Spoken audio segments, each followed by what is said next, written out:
हो गया खरी हो हमर यार मनावा तो एक बेर बात कर लगे हो गया खरी हो हमर यार मनावा तो एक बेर बात कर लगे हो गे सुना यारवा हो भरती पटनवा में आके मुलाकात कर लेगे आगे सुना यारवा हो भरती पटनवा में आके मुलाकात कर लेगे आगे चली जाइबौ छोड़ी के दुनिया विदाई अपने हाथ कर लेगे आगे सुना यारवा हो भरती पटनवा में आके मुलाकात कर लेगे आगे सुना यारवा हो भरती पटनवा में आके मुलाकात कर लेगे।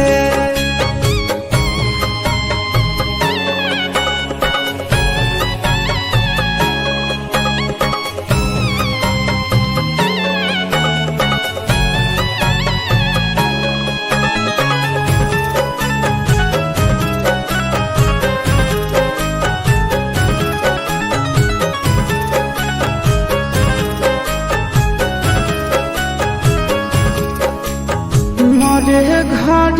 पनिया पिलाई दी है जान गे कफन ओढ़ाई दी है टूटत ही जब प्राण गे मरे घर पनिया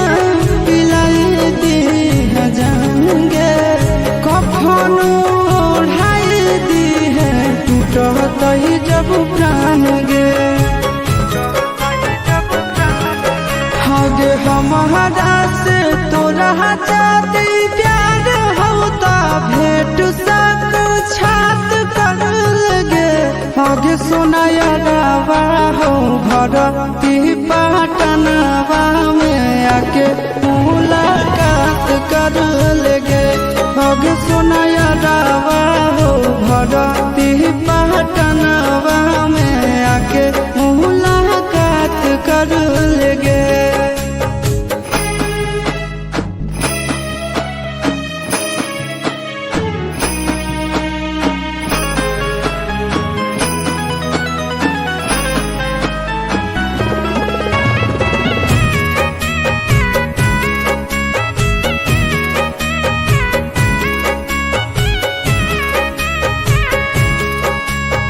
डॉक्टर जवाब दिल के बुलावा